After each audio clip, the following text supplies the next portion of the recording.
সব সখীকে পার করিতে নেব আনা আনা, তোমার বেলায় নেব সখী তোমার কানের সোনা। সখী রে, তাহলে সোনা নিলে কি নৌকায় চাপবে আপনার? এখন নৌকায় করে গঙ্গা স্নানের দিকে যাচ্ছি, যেখানে গঙ্গা যমুনা সরস্বতী তিনটি নদীর মিলনস্থল, সেখানে আমরা যাচ্ছি। আপনাদের দেখাবো। আমরা এখন আছি প্রয়াগরাজে, গঙ্গা যমুনা সরস্বতী মিলনক্ষেত্র। নমস্কার বন্ধুরা, আমি তুষার আর আপনারা দেখছেন টিএস বাংলা ব্লগ। প্রয়াগরাজ বা এলাহাবাদ উত্তরপ্রদেশ রাজ্যের একটি বিখ্যাত ও ধার্মিক শহর নামে পরিচিত।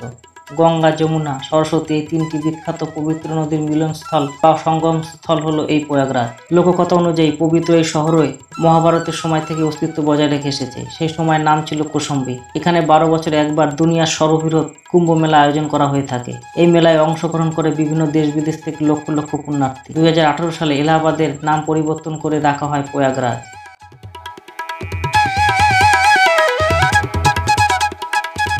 এখানে আপনারা কিভাবে আসবেন? এখানে আসতে হলে আপনাদের প্রথমে প্রয়াগরাজ সঙ্গম রেল স্টেশন বা প্রয়াগরাজ জংশন রেল স্টেশনে নেমে ব্যাটারি চালিত ভ্যান বা টোটো ধরে বা অটো ধরে আপনারা এখানে আসতে পারেন 20 থেকে 50 টাকার বিনিময়ে। কাছাকাছি রেল স্টেশন হলো প্রয়াগরাজ সঙ্গম।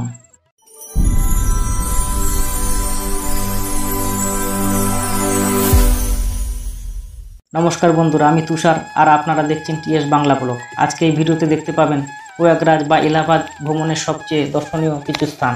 প্রথমেই আমরা দর্শন করব অল্পদেবী টেম্পল। এই মন্দির প্রয়াগরাজ স্টেশন থেকে প্রায় 3 কিলোমিটার দূরে অবস্থিত। এই মন্দিরের বিশেষত্ব হলো এখানে কোনো মূর্তি পূজা হয় না। এই মন্দির অল্পদেবী নামে সমর্পিত ও মন্দির 24 ঘন্টা খোলা থাকে।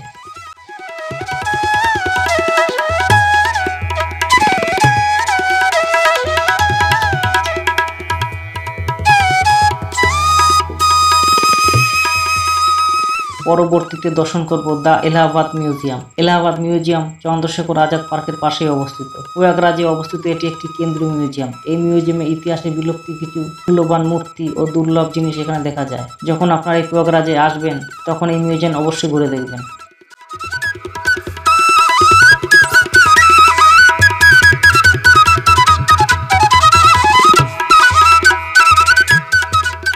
এরপর আমরা চলে এসেছি মনকা মেশোয়ার টেম্পল। এই টেম্পল যা সরস্বতী ঘাটে ও যমুনা নদীর পাশেই মনকা মেশোয়ার মন্দিরটি অবস্থিত। এই মন্দিরটি সমর্পিত করা হয়েছে দেবাদিদেব মহাদেবের উদ্দেশ্যে। এখানে নবরাত্রিতে মেলা বসে ও পুণ্যার্থীদের ভিড় লক্ষ্য করা যায়।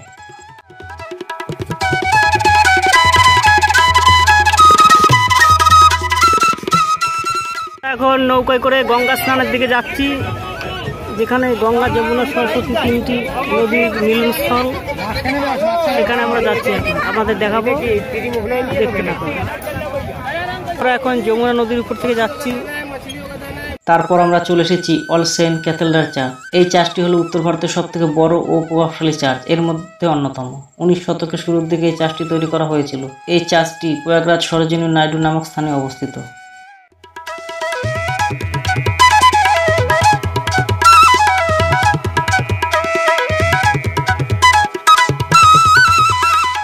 পরবর্তী দর্শনীয় স্থান হলো চন্দ্রশেখর আজাদ পার্ক। এটি 1870 সালে চন্দ্রশেখর আজাদ পার্কটি তৈরি করা হয়েছিল।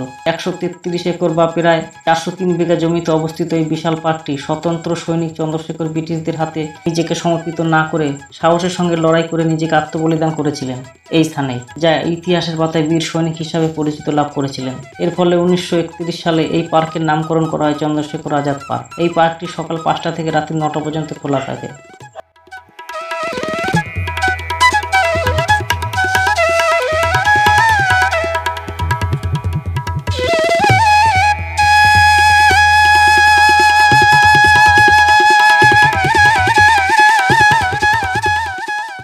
আমাদের ভোলে আজকে নৌকার মাঝি হয়েছে।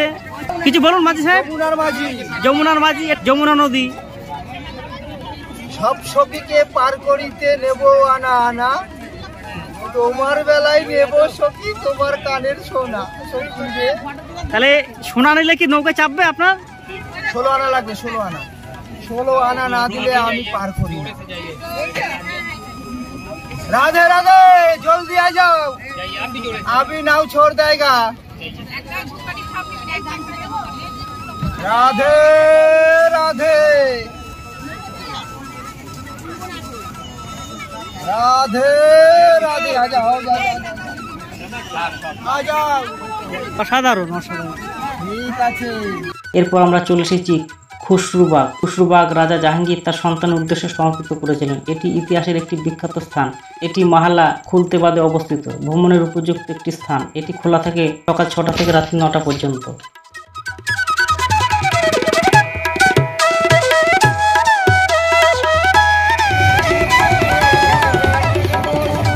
এরপর আমরা চলে আসলাম ত্রিবেণী সঙ্গমে। ত্রিবেণী সঙ্গম অর্থাৎ 3টি নদীর মিলনস্থল।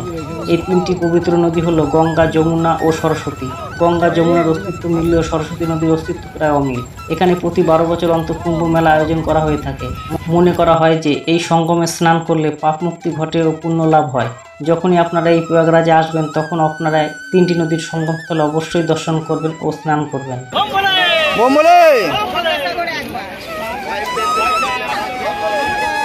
একটা একটা করে ছাড়।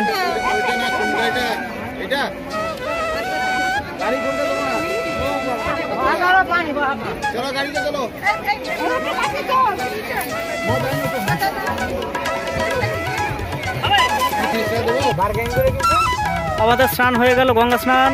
সবাই বসে রয়েছে ভোলে। এই জায়গা গঙ্গা যমুনা সরস্বতী মিলন স্থল।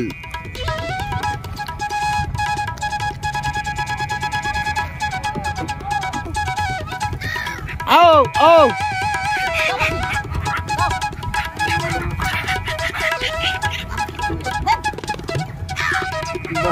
आओ आओ आओ आओ।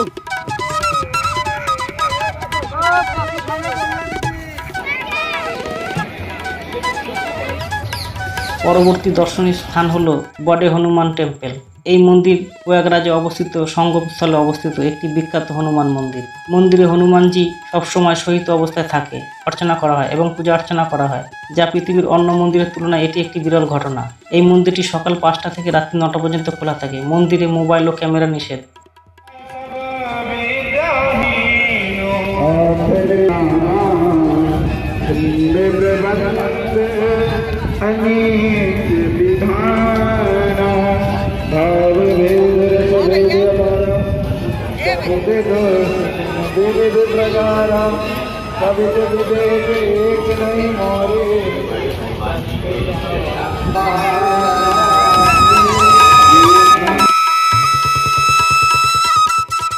এরপর আমরা চলে এসেছি আনন্দ ভবন।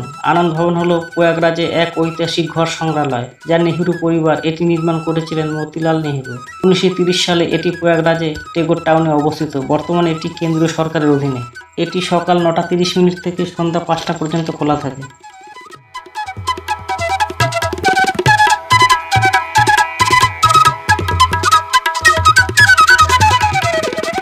এলাহাবাদ ফোর্ট এটি 1883 সালে সম্রাট আকবরের দ্বারা নির্মিত গঙ্গা নদীর সঙ্গমস্থলে যমুনা নদীর তীরে অবস্থিত। এখানে রয়েছে আকবরের ব্যবহৃত বিভিন্ন মূল্যবান জিনিস ও একটি বিশাল বটবৃক্ষ ও পাতালে বিভিন্ন দেবদেবীর মূর্তি। এখানে মোবাইল ফোন নিয়ে প্রবেশ নিষেধ।